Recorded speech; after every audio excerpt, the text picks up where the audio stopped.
Saat manusia tercipta sebagai hamba yang diberi tugas untuk memakmurkan bumi ini sebagai khalifah, inni ja'ilu fil ardi khalifah, dan di saat yang sama aktivitas memakmurkan bumi ini juga diniatkan sebagai ibadah, bukti penghambaan kita dan kebertuhanan kita kepada Allah Subhanahu wa ta'ala.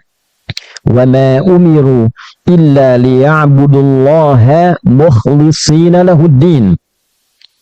Maka dimanapun kita beraktivitas, tuntunan keimanan kita kepada Allah menuntut kita menjadikan aktivitas kita itu bernilai kemakmuran.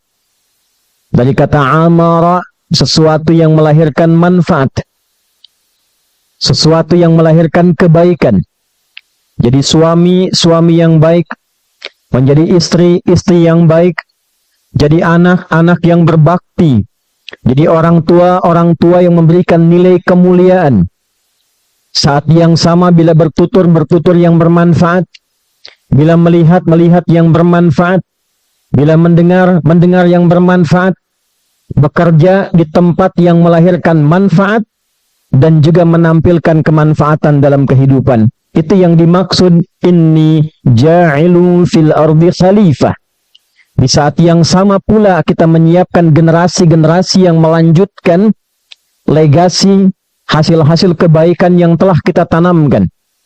Ayahnya satu saat akan berpulang, anaknya yang meneruskan. Ayahnya boleh jadi belum hafal Al-Quran, anaknya yang kemudian melanjutkan. Ibunya belum tentu hafal hadis, anaknya yang mungkin menjadi investasi kebaikan untuk dibawa pulang. Semua aktivitas itu kita niatkan dalam rangka beribadah kepada Allah Subhanahu wa ta'ala, membuktikan bahwa kita seorang hamba dan Allah lah satu-satunya Tuhan yang kita pertuhankan dan kita sembah.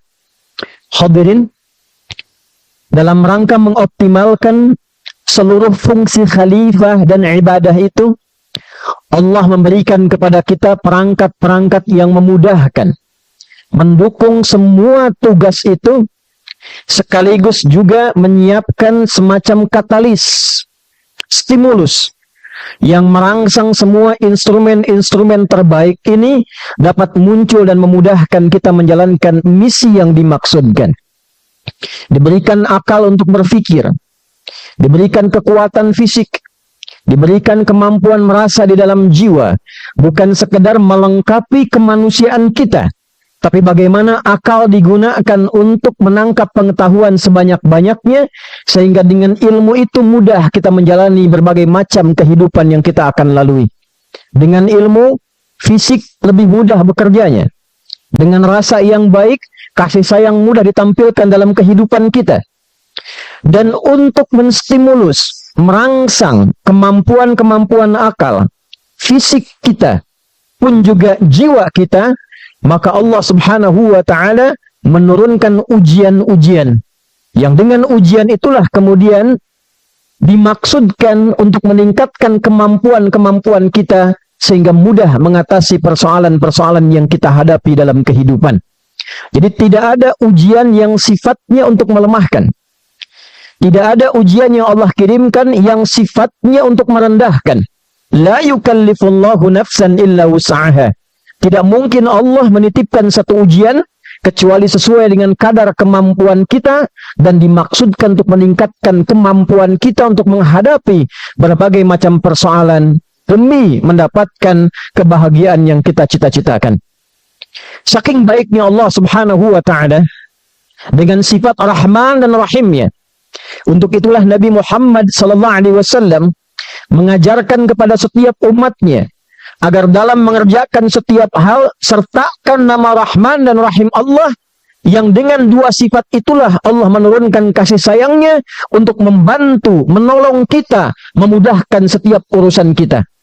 Ayah punya sifat kasih sayang pada anaknya, ibu punya rahim dalam kandungannya, yang dengan kedua hal itulah kebaikan-kebaikan, perlindungan, penjagaan, kasih sayang diberikan kepada anak-anaknya. Maka bagaimana dengan Allah pencipta kita yang sempurna sifat Rahman dan Rahimnya? Maka Nabi mengatakan, kullu amrin dzibalin la yubda'u fihi bi bismillahirrahmanirrahim fahuwa abtar ay aqta'. Maka setiap perbuatan baik, kode dari Nabi mengatakan, sertakan kalimat bismillahirrahmanirrahim sebelum memulainya. Ayah ingin mencari nafkah, langkah pertama bismillahirrahmanirrahim. Kita akan berpakaian saja, langkah pertama bismillahirrahmanirrahim. Para ibu memasak di dapurnya, langkah pertama bismillahirrahmanirrahim. Anak-anak belajar di ruang kelasnya, di asramanya, di masjidnya, langkah pertama bismillahirrahmanirrahim. Dengan sifat Rahman dan Rahim itulah pengetahuan ditanamkan. Dengan rahmat itulah makanan yang dimasak menjadi energi untuk beramal soleh. Dengan Rahman dan Rahim itulah para ayah terjaga untuk berbuat maksiat dalam pekerjaannya. Mustahil ada orang mengucapkan bismillahirrahmanirrahim dia korupsi. Mustahil ada orang mengucapkan bismillahirrahmanirrahim dia mencuri. Mustahil ada orang mengucapkan bismillahirrahmanirrahim dia berbuat maksiat. Maka kalimat bismillahirrahmanirrahim bukan kalimat biasa, tapi penjagaan dari Allah Subhanahu wa taala yang memudahkan kita dalam menjalani aktivitas. Hadirin, di saat yang sama terkadang Allah mengingatkan status kita tetap sebagai hamba. Karena dalam satu kondisi dengan kepintaran yang tinggi terkadang seseorang lupa bahwa dia adalah seorang hamba Allah yang tak layak sombong dengan ilmu yang Allah titipkan. Dengan status harta yang melimpah, kadang dia lupa bahwa dia adalah hamba Allah yang mendapatkan amanah harta benda untuk dipertanggungjawabkan di akhirat kelak.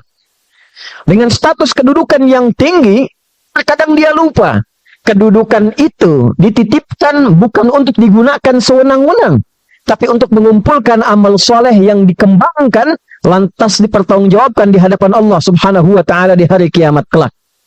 Maka itulah kemudian untuk mengingatkan, terkadang Allah kirimkan anugerah yang kita rasakan nikmat, tapi saat yang bersamaan Allah kirimkan pula kesulitan-kesulitan yang dengan itu kita sadar bahwa kita adalah seorang hamba yang masih bertuhan. Terkadang orang sepintar apapun, jika Allah mengizinkan untuk mengingatkan, dibuat lupa. Orang sekaya apapun, jika Allah inginkan dalam satu kesempatan dihilangkan sebagian hartanya. Jika orang setinggi apapun, bisa dengan mudah Allah jatuhkan dalam sekejapan untuk mengingatkan bahwa tidak ada kuasa kecuali kuasa Allah Subhanahu wa taala.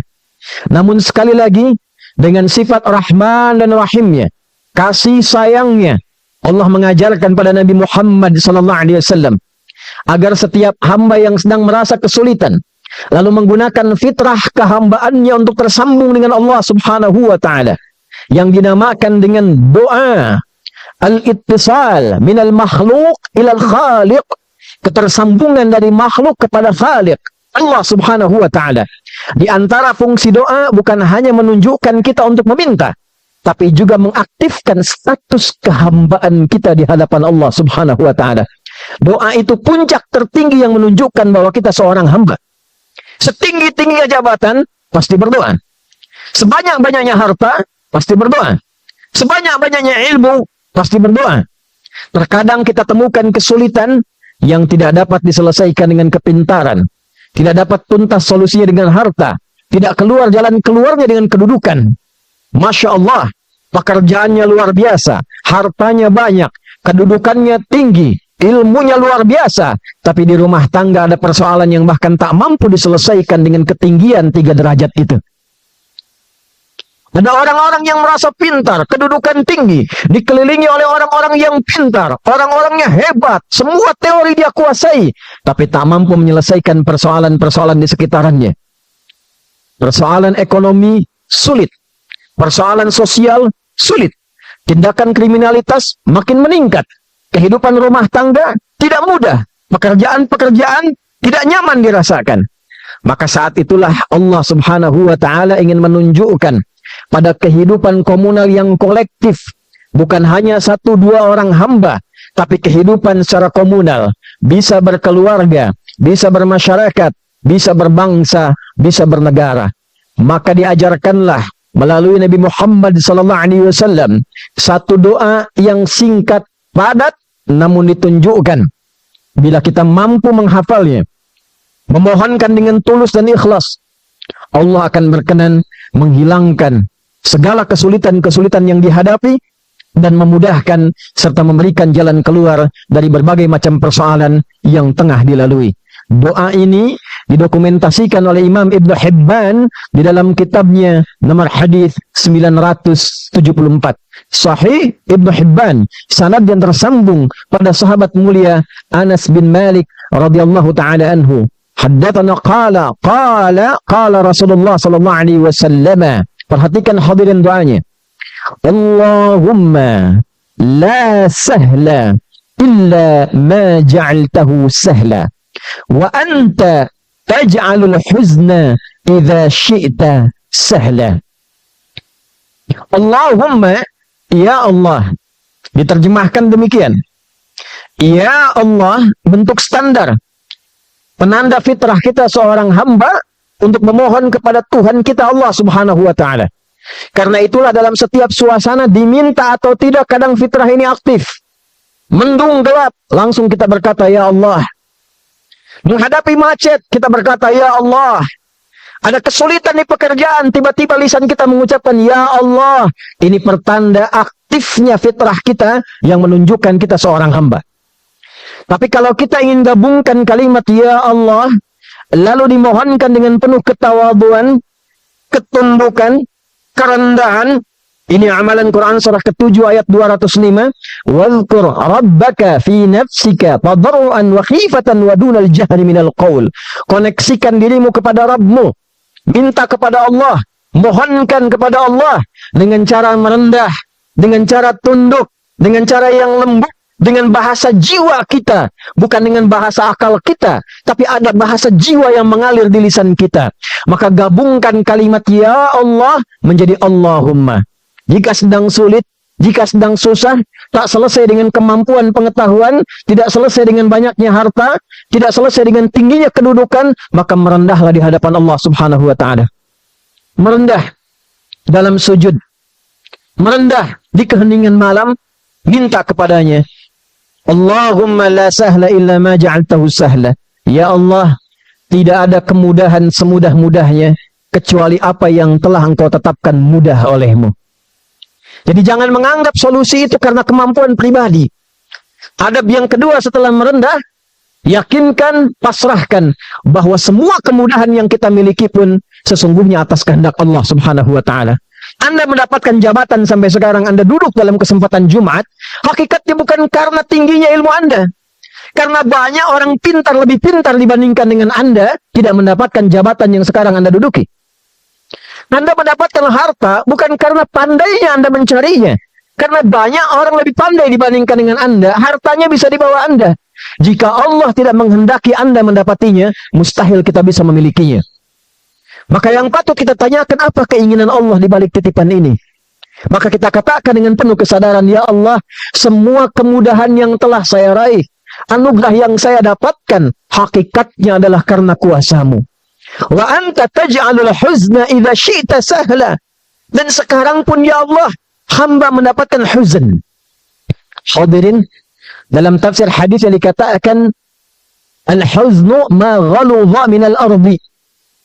Digambarkan tanah yang begitu keras, saking kerasnya dia tidak subur, sulit ditanami, dia tidak berkembang, dipijak pun tak enak. Maka ini digunakan sebagai majas dalam bahasa Arab. Banyak sekali kata-kata kiasan yang ilmu balaghah kemudian memberikan pemahaman kepada kita untuk membacanya, baik dari Al-Quran ataupun hadis. Ada kesulitan-kesulitan yang kita hadapi seperti tanah yang mengeras. Pekerjaan sudah lelah keringat, sudah capek, tiba-tiba hasilnya belum jelas. Tender sudah diikuti, semua kemampuan dikerahkan. Jangankan berbunga, tumbuh pun belum terlihat. Dipijak pun tak nyaman, rasanya gelap. Berangkat tidak nyaman, tidak enak. Ghaludha minal ard. Wa anta taj'alul huzna idza syi'ta sahla. Ya Allah, semua kesulitan yang kami hadapi ini, sekeras apapun, kami yakin solusinya tetap kembali kepadamu. Pasti Engkau yang memberikan solusi. Pasti Engkau yang memberikan kemudahan. Seperti Engkau mudahkan hidup-hidup kami sebelumnya ya Arhamar Rahimin. Ribuan kesulitan Kau mudahkan. Ribuan persoalan Kau selesaikan. Maka mohon ya Allah, semua kesulitan, kekerasan, ketidakmudahan yang kami hadapi saat ini, dengan segala kuasa-Mu, kami bermohon, berikan solusinya, berikan kemudahannya. Hadirin, itu di antara doa yang diajarkan oleh Nabi Muhammad SAW. Dan hebatnya, Islam punya semua jawaban atas setiap persoalan yang kita alami. Apa di Islam yang tidak ada panduannya? Apa di Islam yang tidak ada doanya?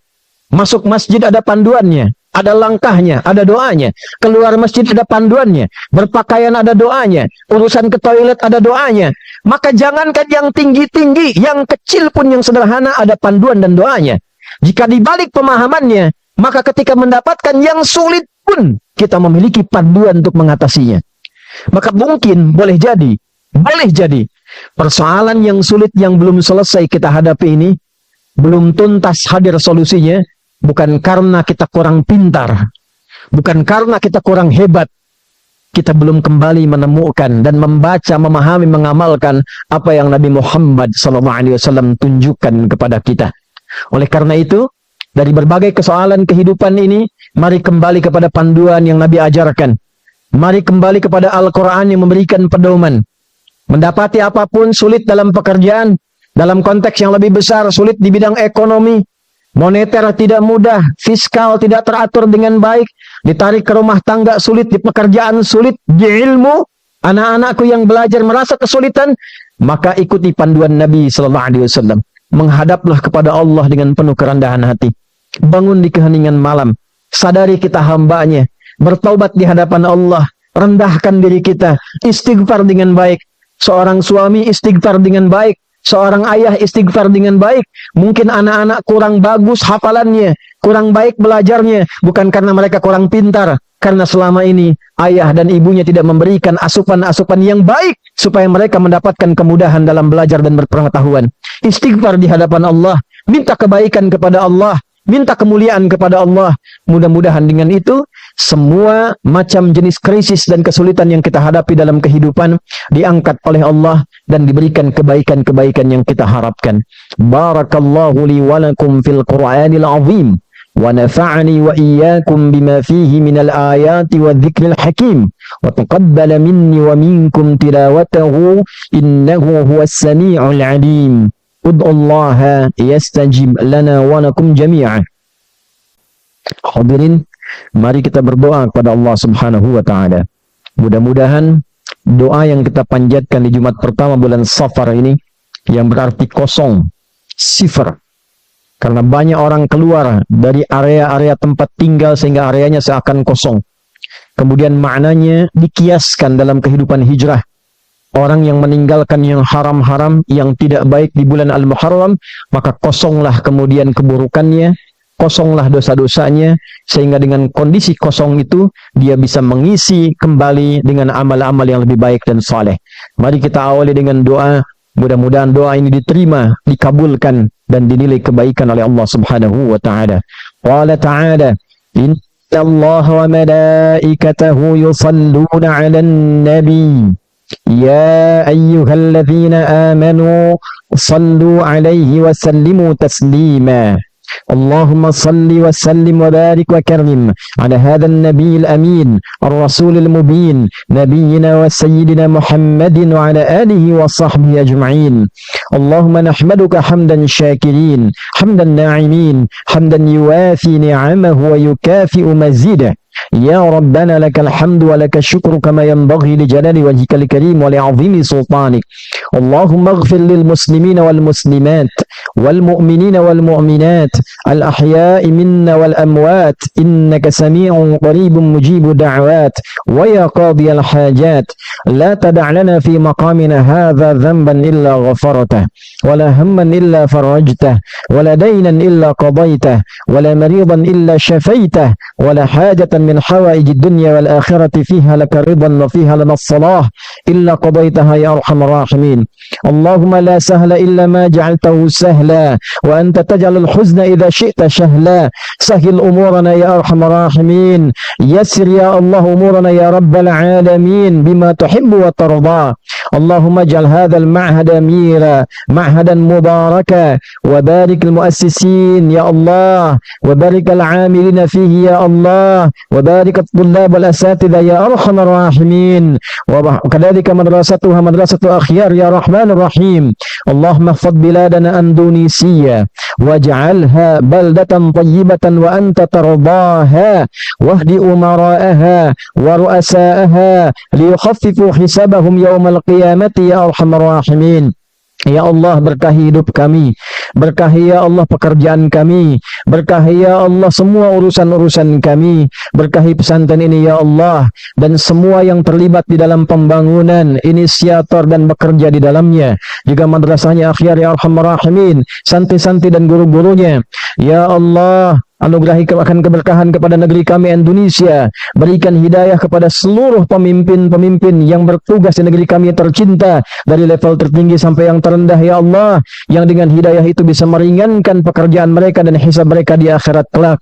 Allahumma ya khairan nasirin, unsur ya Allah ikhwanana fi Palestin wa fi kulli makanil mubtalin, waj'al ahya'ahum mujahidina fi sabilik wa mautahum syuhada wa alhiqna ma'hum fi rahmatik ya arhamar rahimin. Wa harril al-masjid al-aqsa ya rabbal alamin wa razuqna an-ni'mata wal fursata li ada'i as-salati fi masjid al-aqsa qabla wafatina ya arhamar rahimin. ربنا آتنا في الدنيا حسنة وفي الآخرة حسنة وقنا عذاب النار. وصلى الله على سيدنا محمد وعلى آله الطاهرين وصحبه أجمعين وذرياته وأمته إلى يوم الدين. وآخر دعوانا سبحانك اللهم ربنا وبحمدك نشهد أن لا إله إلا أنت نستغفرك ونتوب إليك والحمد لله رب العالمين.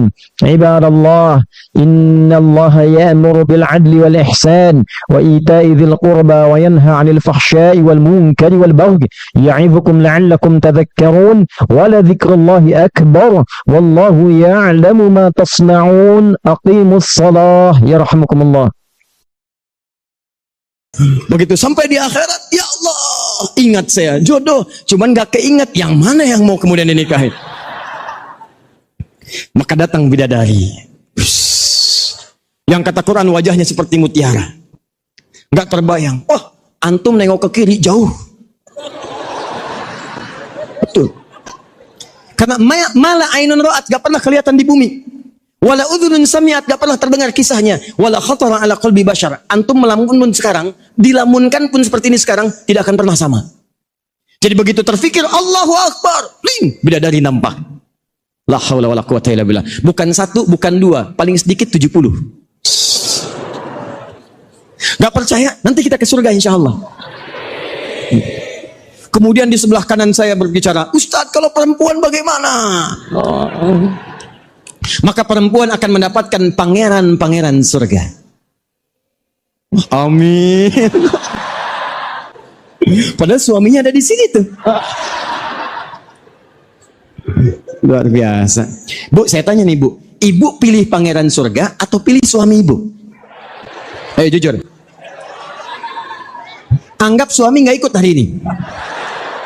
Saya tanya ulang ya, Ibu pilih pangeran surga apa Ibu pilih suami Ibu? Satu apa dua?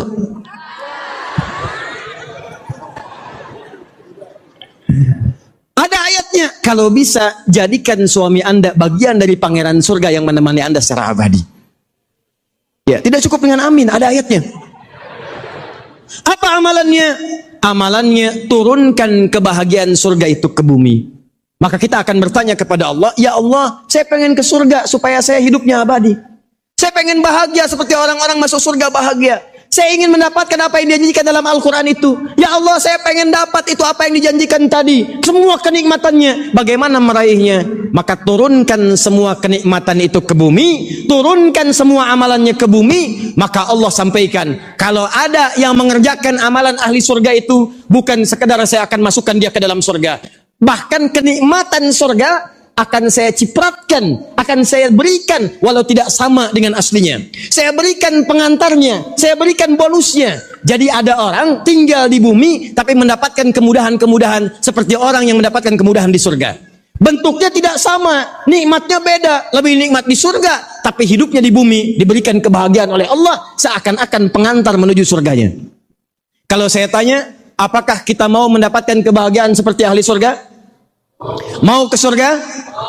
Nah, maka sekarang kita akan turunkan amalannya. Amalan apa saja yang saat kita kerjakan memasukkan kita ke dalam surga dengan segala kebahagiaannya, plus diberikan bonusnya oleh Allah saat di dunia. Orang ini hidupnya akan bahagia, hidupnya mudah seperti orang di surga mudah.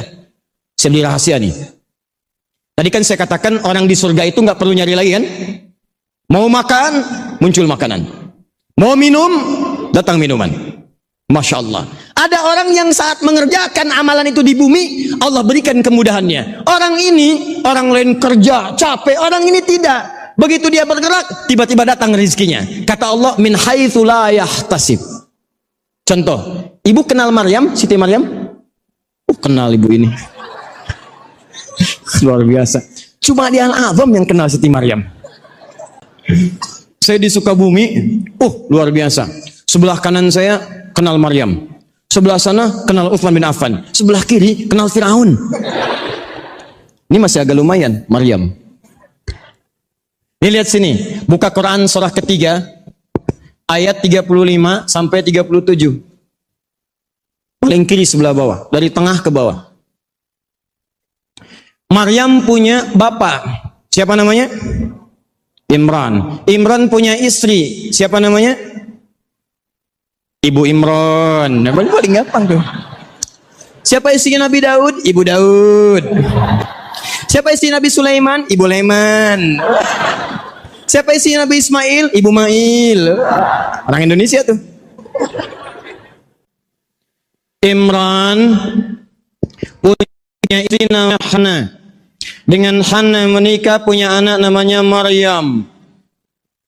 Maryam itu kalau dalam bahasa kita orang yang suci, bersih, dekat dengan Allah, rajin ibadah. Jadi bapak ibunya nyiapin Maryam dari sejak kecil supaya bisa menjadi ahli surga. Apa diantaranya? Didekatkan dengan Allah, rajin dengan ibadah. Begitu didekatkan dengan Allah, dibuatkan mihrab, tempat yang dikhususkan untuk ibadah. Masuk ke mihrab, ibadah, ibadah, ibadah. Dilatih ibadahnya oleh seorang yang sangat luar biasa, dekat dengan Allah, ilmunya luas, namanya Zakaria. Zakaria itu pamannya Maryam, ya, kerabatnya Imran. Imran keturunannya dari nanti nyambungnya ke Ishak. Jadi nanti dari Ishak anaknya Nabi Ibrahim, masuk nanti lahir dari Sayyidah Sarah Ishak. Ishak turun Yakub, Yakub turun Yusuf, dari Yusuf nanti ada Musa, ada Daud, ada Sulaiman, nyambung ke Imran, dari Imran ke sampingnya ada Zakaria, turun ke bawah ada Maryam, ke bawah lagi ada Isa alaihissalam. Nabi Isa ke Nabi Muhammad jaraknya 600 tahun. Sebelah kirinya istrinya dari Sayyidah Hajar, turun Nabi Ismail alaihissalam, lahir Nabi Ismail, dari Nabi Ismail menurunkan Nabi Muhammad sallallahu alaihi wasallam. Muhammad SAW bin Abdullah bin Abdul Muttalib bin Hashim bin Abdul Manaf bin Qusay bin Murrah bin Kilab bin Ka'ab bin Ghalib bin Fihir bin Malik bin Nadar bin Kinana bin Khuzaimah bin Mudrikah bin Ilyas bin Nizar bin Mudar bin Ma'ad bin Adnan bin Adli bin Muqawwam bin Nahur bin Tarikh bin Ya'rub bin Yasub bin Nabit bin Ismail alaihissalam bin Ibrahim alaihissalam bin Adhar atau bin Nahur bin Abir bin Kinan bin Arfakhshad bin Sam bin Nuh alaihissalam bin Mihlail bin Matushalah bin Kinan bin Anwas bin Tis bin Adam alaihissalam. Ulangi.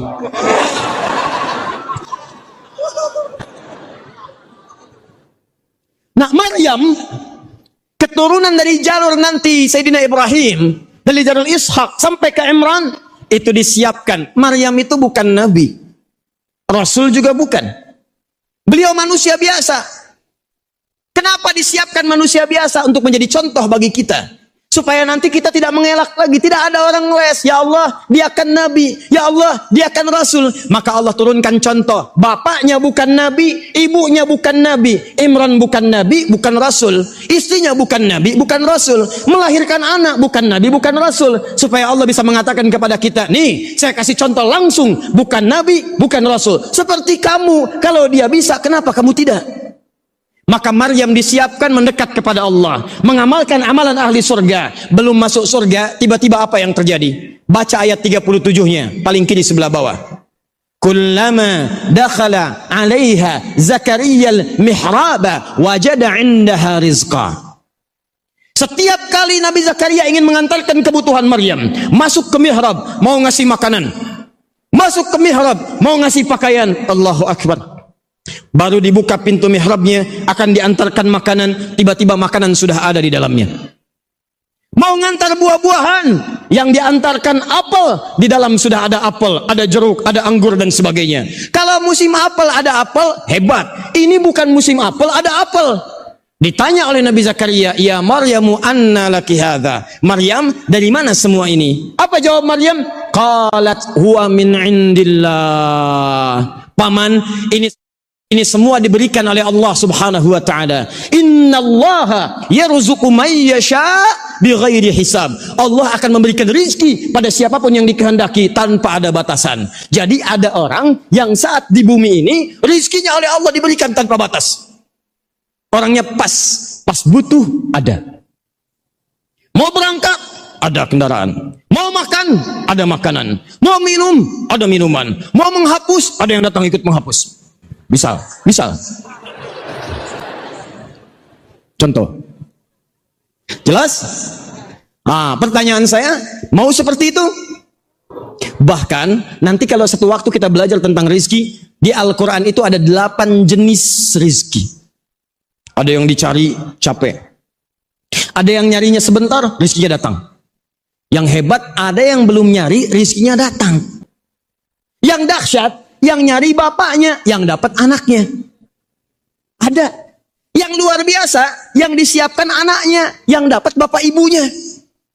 Jadi yang mengerjakan anaknya, tapi yang dapat rezekinya, bapaknya, ibunya, pamannya, temannya, kakeknya, neneknya, gurunya, tetangganya. Mirip kayak orang masuk mobil Kijang tahun 90-an. Ada kakek, ada nenek, ada paman, ada ibu, ada macam-macam.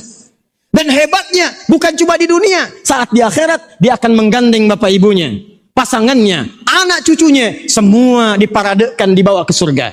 Orang ini dipimpinan masuk surga, disambut oleh para malaikat, mengatakan salamun alaikum bima sabartum. Selamat, Anda bisa masuk surga. Dan surganya bukan surga biasa. Dia akan masuk surga dari semua pintu surga. Nanti ada ayatnya, itu di Quran surah 13, ayat 23 sampai dengan ayat 24. Sekarang balik lagi. Apakah siap kita mengamalkan amalan ini? Ingin bahagia di dunia? Ingin masuk surga di akhirat? Baik. Kalau amalan itu diturunkan ke dunia, kita ingin mendapatkan kebahagiaan dunia, maka Allah membedakan kalimatnya antara surga dengan dunia. Surga disebut dengan sa'id. Kalau Anda ingin mendapatkan bagiannya di dunia, maka dirubah kalimatnya oleh Al-Quran dengan nama falahun. Tahan. Kalau kebahagiaan di surga namanya apa tadi? Sa'id. Kalau di dunia apa? Falah. Tahan sebentar. Kalau kebahagiaan ini sudah kita raih, pegang, genggam. Mau dilepas tidak? Misal, Anda bahagia saat mendapatkan harta. Kalau sudah dapat harta, mau dilepas lagi tidak? Tidak. Anda bahagia saat mendapatkan kedudukan. Kalau sudah dapat, mau dilepas? Tidak. Anda bahagia ketika mendapatkan pasangan. Kalau sudah mendapat, apa mau dilepas? Tidak. Sesuatu yang sudah digenggam, tidak mau dilepas lagi, maka rubah kalimatnya. Tambahkan hamzah di depannya, buang alif sebelum akhirnya. Maka berubah katanya dari falah menjadi aflah. Aflah itu artinya kebahagiaan dunia yang sudah dipegang dan gak mau dilepas. Anda sudah pegang tuh, jangan pernah dilepaskan. Bagaimana cara mendapatkan kebahagiaan di dunia? Dan kebahagiaan itu akan mengantarkan kita mendapatkan surga terbaik di akhirat. Kalau sudah dapat, jangan lepaskan. Bagaimana caranya? Maka diturunkan langsung satu surah. Surahnya ada di surah ke-23 ayat 1 sampai dengan 9. Qad aflahal mu'minun. Ada kata aflahnya di situ? Ada. Qad harfu tahqiqin, huruf yang menjamin kepastian. Kalau diterjemahkan dengan ilmu nahwunya maka diartikan qad aflahal mu'minun, pasti al mu'minun, orang-orang beriman itu aflah, akan menggenggam kebahagiaan di dunia dan dia akan bahagia di akhirat. Jadi kata Allah, cukup Anda ini beriman. Kalau Anda betul-betul beriman, maka Allah akan jamin orang beriman tuh dunianya bahagia, akhiratnya bahagia. Makanya ketika dia berdoa di dunia, orang beriman itu doanya beda. Doanya diberikan oleh Allah bahagia dunia akhirat. Silakan buka Quran surah kedua Al-Baqarah ayat 201, 201 paling kanan sebelah bawah. Itu orang-orang beriman ketika berdoa langsung disebut oleh Allah. Doanya kita hafal sebetulnya. Cuma mungkin ayatnya belum ditemukan. Bahkan Anda punya istilah sendiri. Rabbana atina fid dunya wa fil akhirati hasanah wa qina, ya Allah berikan kami kenikmatan, kebaikan, kebahagiaan di dunia, juga berikan kebahagiaan di akhirat. Jangan sampai di dunianya kami nikmat tapi di akhirat kami sengsara. Doa apa itu? Oh, sapu jagat. Cuma orang Indonesia yang bisa, dan cuma orang Tangerang Al-Awam yang tahu istilahnya sapu jagat. Saya tinggal lama di Arab, orang Arab nggak tahu tuh. Nggak percaya silahkan Anda ke Arab, tanyakan, at-ta'rif doa sapu jagat?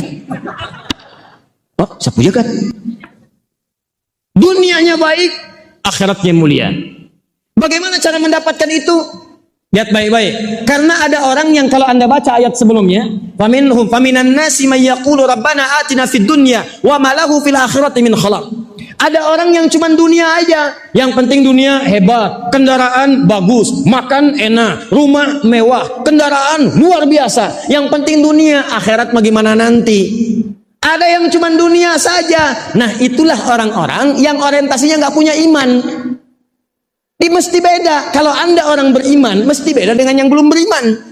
Yang belum beriman tuh cirinya gampang, cuma senang dengan dunia, nggak peduli dengan akhirat. Orang beriman mesti beda. Dunianya sukses, akhiratnya pun luar biasa bahagia. Di sepanjang Anda beriman, ayo sukses. Kata Quran kaya, kaya, jangan nanggung, kaya. Sebab dengan kekayaan itu Anda bisa zakat. Anda bisa infak. Kalau nggak punya uang, bagaimana kita zakat? Kalau nggak ada harta, bagaimana kita infak? Kalau nggak cukup harta, bagaimana haji dan umrah? Kata Quran, ayo dapatkan, ayo dapatkan. Dunianya bahagia, akhiratnya mulia. Nah sekarang kata Allah satu, orang beriman saya jamin pasti dia akan bahagia dunia dan akhirat. Nah, pertanyaan saya, apakah semua kita sekarang di sini beriman? Yang belum beriman angkat tangan. Ayo. Jangan-jangan di kantor Anda hebat, di rumah Anda gelisah. Jangan-jangan di rumah Anda bahagia, tapi pekerjaan Anda punya masalah. Jangan-jangan di rumah bagus, di kampus ada persoalan. Jangan-jangan di kantor hebat, di rumah bagus, tapi dengan tetangga punya persoalan. Kata Quran beda, orang beriman tuh dimanapun dia menapak, dimanapun dia tinggal, maka dia mendapatkan kebahagiaan yang hakiki. Pertanyaannya, Ustadz, kalau ada orang mengaku beriman, tapi belum sempurna kebahagiaannya, maka apa masalahnya? Apa amalan yang kurang? Apa persoalannya? Kata Allah, boleh jadi dia tidak mengamalkan rumus-rumus kebahagiaan yang disebutkan dalam Al-Quran. Sekarang lihat baik-baik, rumus yang pertama. Saya cukupkan sampai sini nanti, rumus pertama. Kalau nanti ada pertanyaan kita diskusikan, kalau tidak ada, kita nanti detilkan. Perhatikan baik-baik, ini yang paling penting nih. Dari sekian apa yang saya sampaikan. Satu, amalan pertama. Kalau Anda ingin bahagia dunia, termasuk sukses pekerjaannya, di rumah tangga bahagia, maaf, di rumah bahagia, kantor bahagia, di kampus juga senang, di kehidupan sosial senang. Amalan pertama kata Allah, perhatikan baik-baik, perhatikan ayat keduanya. Qad aflahal mu'minun, ayat keduanya, alladzina hum fi salatihim khashi'un.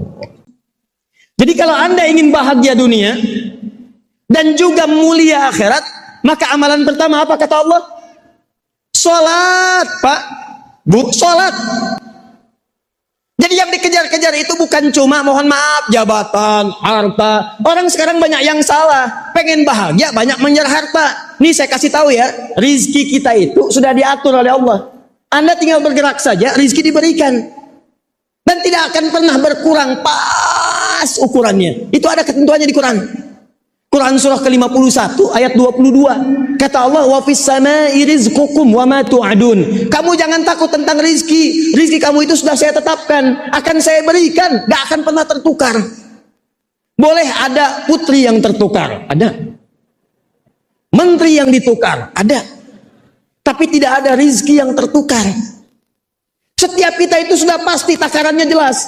Ada yang 1 miliar, ada yang 100 miliar, ada yang 1 triliun. Anda mau kerja apa aja, sepanjang bergerak, maka rizki akan turun kepada Anda. Nih, kalau nggak percaya ya, Ibu tahu cicak? Antum ikhwan tahu cicak? Bagaimana cara berjalannya?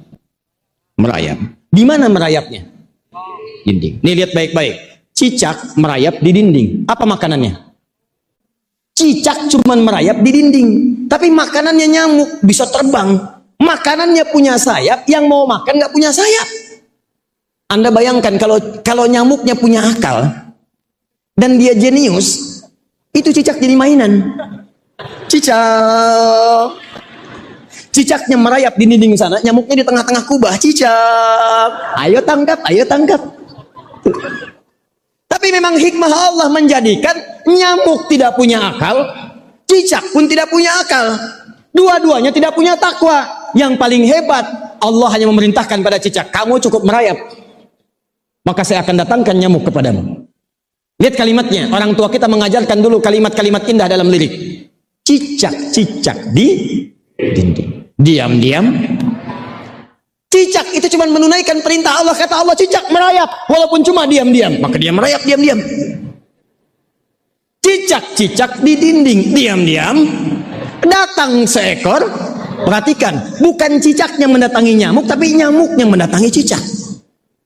Kenapa? Karena cicaknya merayap. Bukan cicak yang mendatangi nyamuk, nyamuk mendatangi cicak. Datang seekor nyamuk, lalu silahkan, ayo. Tuh. Jadi kalau urusan rezeki jangan takut. Makanya salah kalau ada orang mengukur kebahagiaan dengan harta. Begitu hartanya hilang, maka hilang kebahagiaannya. Karena itu banyak terjadi di rumah tangga. Ukuran kebahagiaannya itu materi, harta. Begitu hilang hartanya, masalah di rumah tangganya. Banyak salah ukur. Yang diukur itu cuma materi, penampilan, wajah, ganteng, cantik. Begitu memudar, hilang kebahagiaannya. Maka kata Allah, kalau Anda ingin latihan mendapatkan kebahagiaan, maka yang pertama, dapatkan kebahagiaan itu dengan ikhtiar. Salat, salat, salat. Umat Nabi Muhammad, Nabi Zakaria, salat, berdoa, dikabulkan. Umat Nabi Muhammad, karena nabinya istimewa, sebelum salat langsung ditunggu oleh Allah. Mau minta apa dalam salat? Saya bacakan hadis qudsi. Ini sahih. Hadisnya sahih. Haddatsana qala Rasulullah sallallahu alaihi wasallam. Perhatikan hadisnya. Qasamtu shalah baini wa baina 'abdi. Saya bagi salat 2 bagian. Ada hak saya kata Allah, ada kewajiban saya. Hak saya kewajiban hamba yang salat. Kewajiban saya hak hamba yang salat. Apa itu keduanya? Idza qala al-'abdu, dimulai dengan Al-Fatihah. Jika seorang hamba benar membaca Al-Fatihahnya, dia katakan Alhamdulillahi Rabbil Alamin. Dia baca dengan benar Alhamdulillahi Rabbil Alamin. Qala Allah Azza wa Jalla, dijawab oleh Allah, hamadani abdi, hambaku sedang memujiku. Wa idza qala al-'abdu ar-Rahmanir Rahim, kalau hambaku mengatakan ar-Rahmanir Rahim, qala Allah Azza wa Jalla, Allah menjawab athna alayya abdi, hambaku sedang menyanjungku. Wa idza qala al-'abdu Malik Yaumiddin, kalau hamba berkata Malik Yaumiddin, qala Allah Azza wa Jalla majjadani abdi, kata Allah hambaku sedang mengagungkanku. Sekarang perhatikan rahasianya. Wa idza qala al-'abdu, kalau hamba membaca, perhatikan baik-baik, iyyaka na'budu wa iyyaka nasta'in. Iyyaka na'budu, ya Allah, sekarang kami sedang ibadah, kami salat kepadamu. Karena ibadah itu disebut dengan salat. Contohnya di dalam Quran. Kami ibadah, apa makna ibadah? Salat. Dari mana taunya? Buka Quran surah ke-20 ayat ke-14. Kata Allah, fa'budni, sembah saya ibadah. Bagaimana caranya? Wa aqimis shalah, tunaikan salat. Kita katakan iyyaka na'budu, ya Allah, sekarang kami sedang salat. Wa iyyaka nasta'in. dan kami sedang butuh pertolongan. Kami minta ya Allah, kami minta, kami mohon. Nah, Anda saat menyebutkan iyyaka nasta'in itu di hati minta apa? Sedang ada kebutuhan apa? Apa jawabannya? Begitu Anda benar bacaannya, kata Allah, perhatikan hadis qudsinya. Hadza baini wa baina abdi. Ini perjanjian antara aku dengan hambaku. Wali abdi. Kalau hambaku benar sampai sini salatnya, baru sampai bacaan tadi, masalah apapun yang dia minta, aku akan kabulkan sekarang. Apapun yang diminta, dikabulkan seketika. Makanya tidak ada nabi, orang soleh, sahabat, tabi'in, dan seterusnya, kecuali dalam salatnya mereka meminta semua yang diinginkan dalam kehidupan dunia akhiratnya. Karena itu, saya tutup, orang yang sholatnya benar, awas hati-hati, orang yang sholatnya benar, langsung dijanjikan oleh Allah, di dunianya mendapatkan 5 kebahagiaan. Yang tidak didapatkan oleh orang yang tidak sholat. Cepat. 1, orang sholat, hatinya akan selalu tenang. Saya ulang, orang sholat, hatinya akan selalu tenang. Itu ada di Quran surah ke-13 ayat ke-28. Ditafsir di Quran surah ke-20 ayat ke-14. Ala bi dzikrillahi tatmainnul. Yakinkan pada dirimu kalau zikirmu benar kepada Allah, hatimu akan tenang. Sedangkan zikir dalam Al-Quran itu diantara ibadahnya disebut dengan sholat. Diantara maknanya, wa aqimis sholata li dzikri, tunaikan salat sebagai zikir kepadaku. Kata Allah, apa manfaat zikir itu? Manfaat zikir itu memberikan ketenangan pada hati. Jadi kalau orang biasa salat dengan baik, hatinya tenang. Makanya Ibu, ya, Pak, saya sarankan kalau sedang punya masalah, ambil wudu, salat. Demi Allah saya katakan, walaupun solusinya belum datang, tapi hati sudah tenang. Dan ketenangan itu penting, kadang-kadang lebih penting dibandingkan harta yang kita miliki. Ayo pilih mana? Kaya tapi gelisah atau miskin tapi tenang? Nggak ada pilihan ketiga. Ayo, nggak usah ngarang. Kaya tapi gelisah atau miskin tapi tenang? Pilih mana? Oh, kaya tapi tenang. Tenang. Cepat. 2. Orang yang sholatnya benar, ini jaminan Allah langsung. Maka hidupnya akan dimudahkan, rizkinya akan mengalir berlimpah. Hidupnya mudah, rizki berlimpah. Dalilnya Quran surah ke-65 di akhir ayat kedua, di awal ayat ketiga. Akhir ayat kedua, awal ayat ketiga. Sudah? 3. Orang yang sholatnya benar, maka akan langsung oleh Allah dirubah hidupnya. Dirubah hidupnya dan perilakunya menjadi orang yang baik gitu. Kalau jadi pejabat yang baik, jadi hartawan yang baik, maaf, jadi guru-guru yang baik, jadi suami yang baik. Makanya ulama sekarang mengatakan kalau Anda ingin mendapatkan orang terbaik di rumah tangga, maka yang pertama lihat agamanya, lihat sholatnya, lihat Qurannya. Sekarang orang, para kiai itu puji anaknya kalau sedang dilamar orang ditanya Qurannya. Datang 3 orang kalau masa orang kiai memperebutkan anaknya. Begitu kemudian mengajukan lamaran, kata kiainya, Anda yang pertama, rahmatullah, siapa namanya? Anas, Pak. Baca surat An-Nas. Baca. Lihat makhrajnya, bagus. Ada yang kedua, siapa namanya? Torik, Pak. Torik. Baca surat At-Torik. Baca. Bagus. Kalau ada yang ketiga, siapa namanya? Wajahnya pucat. Saya Imran, Pak. Udah pucat. Pak Kiai udah mau begini, tiba-tiba dipotong. Tapi panggilan sehari-hari, kulhu, Pak. Panggilan sehari-hari, kulhu. Cepat ya. Dalilnya Quran surah ke-29 ayat ke-45. Orang yang sholatnya benar pasti jadi orang baik. Orang baik itu kalau dibawa kemana-mana enak hidupnya. Dapat istri yang baik, enak. Anak yang baik, enak. Suami baik, enak. Ayah yang baik, enak. Ibu yang baik, enak. Teman yang baik, enak.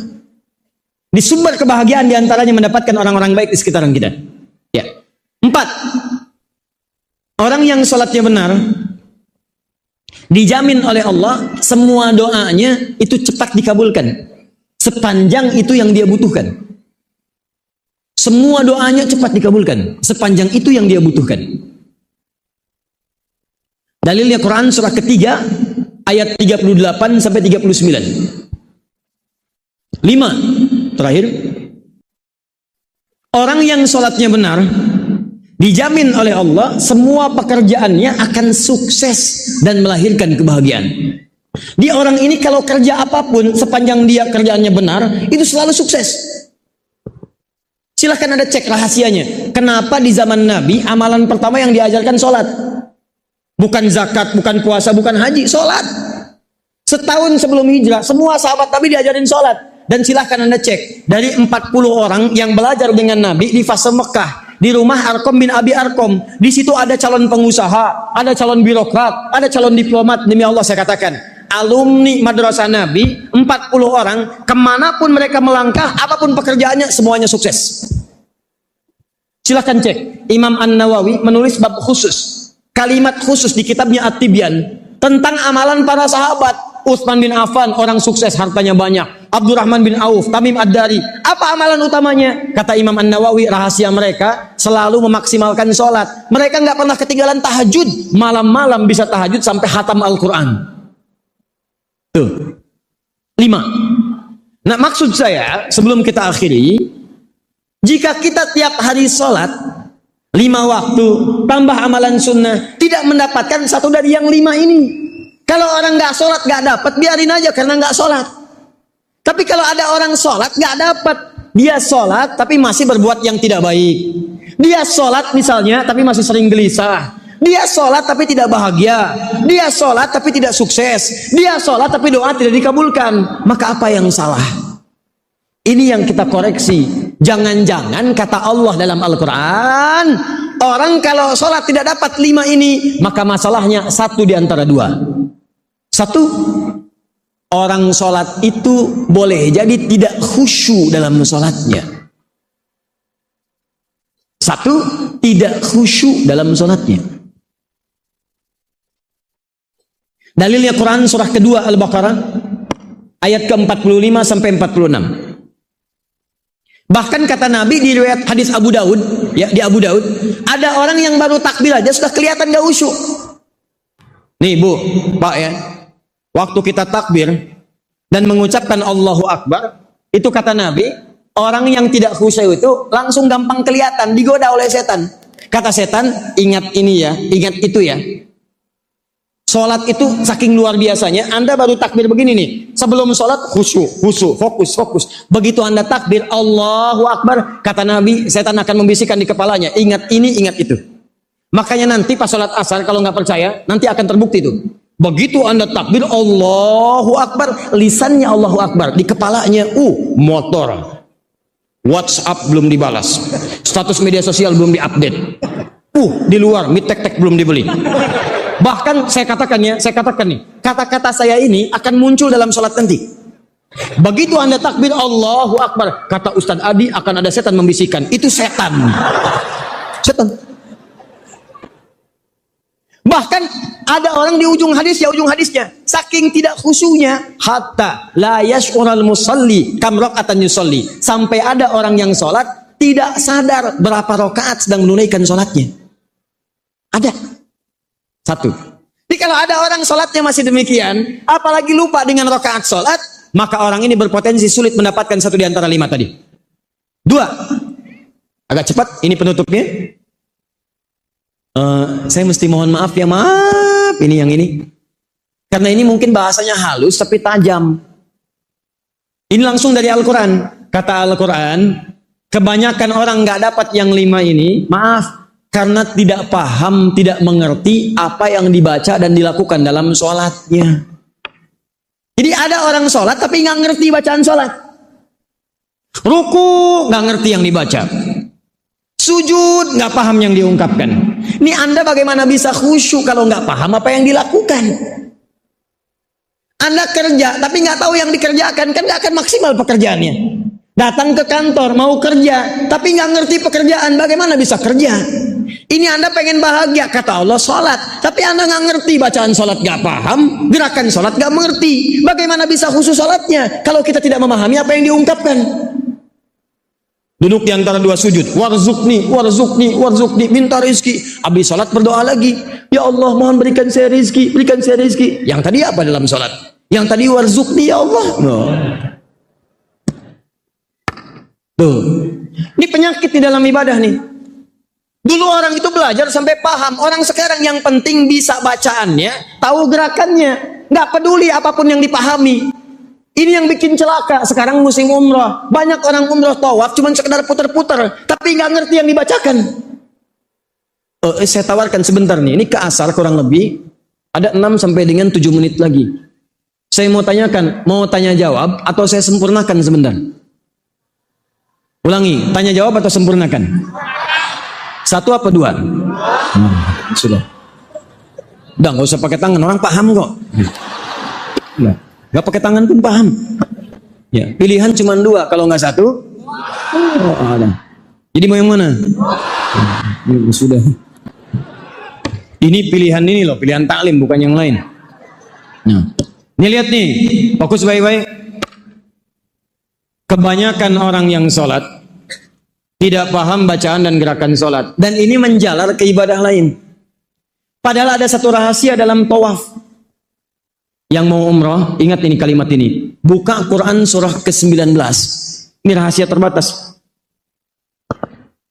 Ayat 47 sampai 49. Ini kalau Anda paham rahasia di ayat ini baru tawaf aja, baru tawaf, semua doa yang Anda mintakan berpotensi dikabulkan.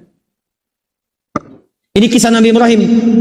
Makanya kenapa tawaf dimulai dari Hajar Aswad dengan subhanallah, walhamdulillah, wala ilaha illallah, wallah. Berhenti di mana itu bacaannya? Maqam Ibrahim. Dari Maqam Ibrahim ke Rukun Yamani bebas minta. Dari Rukun Yamani ke Hajar Aswad, Rabbana atina fid dunya hasanah. Pertanyaannya, Ustadz, kenapa berhenti di Maqam Ibrahim bacaan yang tadi? Rahasianya ada di surat Maryam ayat 47 sampai dengan 49. Di ayat itu ada isyarat Nabi Ibrahim itu pernah subhanallah, walhamdulillah, wala ilaha illallah, wallahu akbar. Kalimat itu diamalkan isinya. Begitu diamalkan, lihat ayatnya. Wa wahabna lahu ishaq. Kami kabulkan semua dosanya. Maaf, kami kabulkan semua doanya. Kami kabulkan semua doanya. Bahkan istrinya yang divonis tidak mungkin punya keturunan, kami hadiahkan. Langsung mengandung, punya anak, lahir namanya Ishaq. Apa rahasianya? Dibuat dalam tawaf. Subhanallah, walhamdulillah, wala ilaha illallah, wallahu akbar. Makanya kalau Anda kemudian baca bacaan itu, pahami artinya. Begitu diamalkan, kata Allah silahkan minta. Dari Maqam Ibrahim sampai Rukun Yamani, minta bebas. Nggak harus pakai bahasa Arab. Anda boleh minta pakai bahasa kita. Bahasa Indonesia, bahasa Sunda, bahasa Jawa, silahkan bebas. Bahkan ketika Anda ada di Hijr Ismail, Anda ada di depan Multazam, minta boleh. Saya punya pengalaman nih, kisah dari teman. Tapi walaupun caranya nggak harus ditiru, tapi kejadian. Orang ini meminta dengan bahasanya dan dikabulkan. 2 kisah. 1, datang pemuda di Multazam, ya Allah, hamba kesini ya Allah untuk minta, hamba belum ada jodoh. Mohon ya Allah berikan hamba ya Allah jodoh, berikan isyarat. Tiba-tiba datang seorang perempuan samping kanannya, tinggi, jangkung, hidungnya mancung, kulit putih, langsung ditunjuk, kayak gini ya Allah.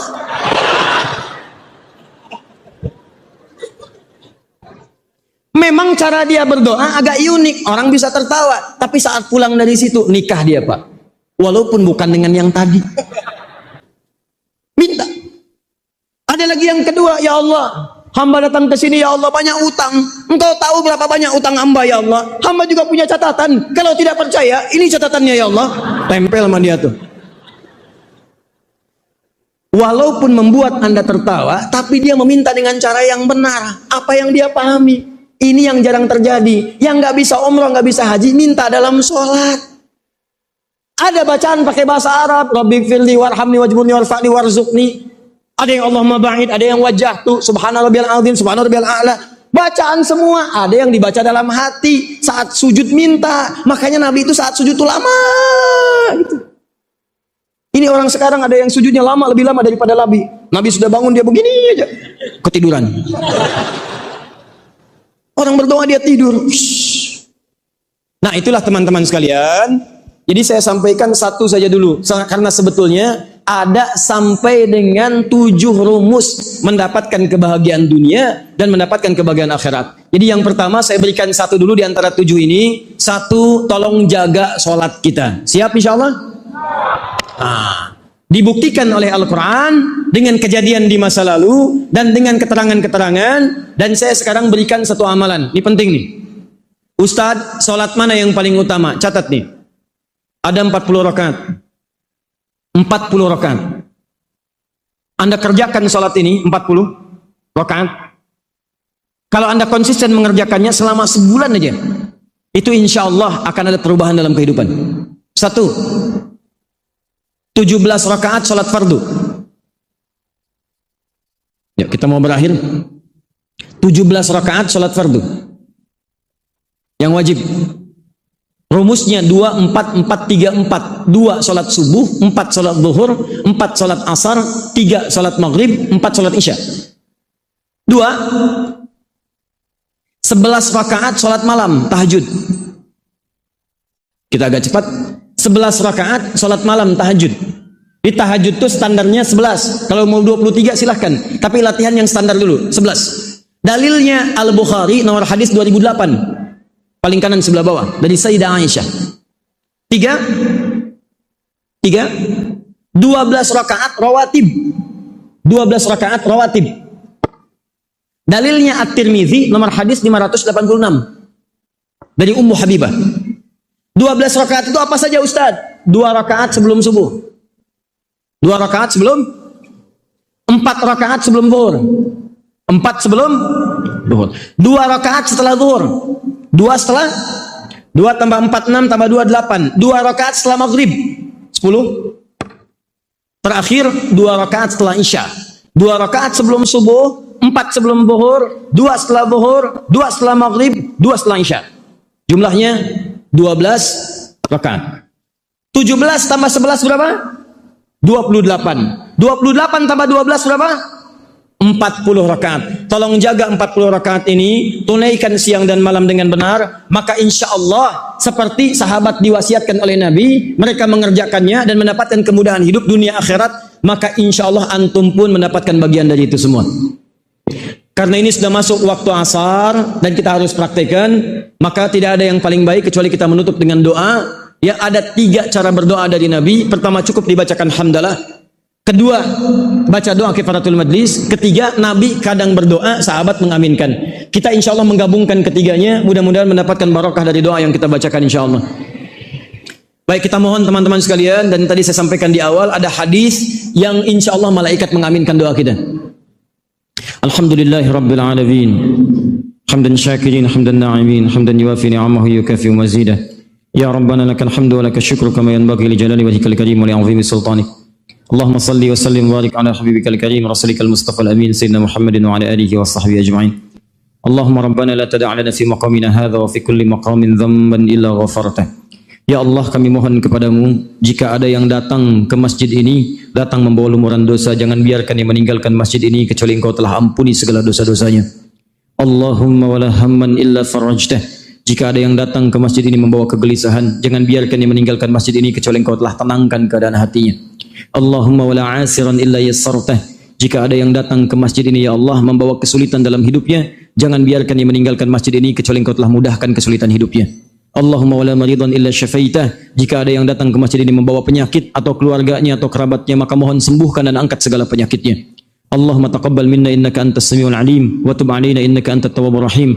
Ya Allah, mohon kabulkan semua permohonan doa-doa kami ya Allah. Mungkin doa-doa khusus yang dipanjatkan satu di antara kami, dan terima tobat kami ya arhamar rahimin. Allahumma taqabbal minna innaka antas samiul alim wa tub alaina innaka tawwabur rahim. Alhiqna ma'al ladzina an'amta 'alaihim minal nabiyyin was-siddiqin wasyuhada'i was-salihin wa hasuna ulaika rafiqa. Ya Allah, bahagiakan kami di dunia dan satukan kami di akhirat dengan para nabi, khususnya Nabi Muhammad sallallahu alaihi wasallam, dengan orang-orang soleh, para syuhada, para siddiqin. Itu kenikmatan terbesar yang kami dapatkan. Rabbana atina fid dunya hasanah wa fil akhirati hasanah wa qina adzabannar. Bifadlika subhana rabbika rabbil izzati amma yasifun wa salamun alal mursalin wa akhiru da'wana alhamdulillahi rabbil alamin.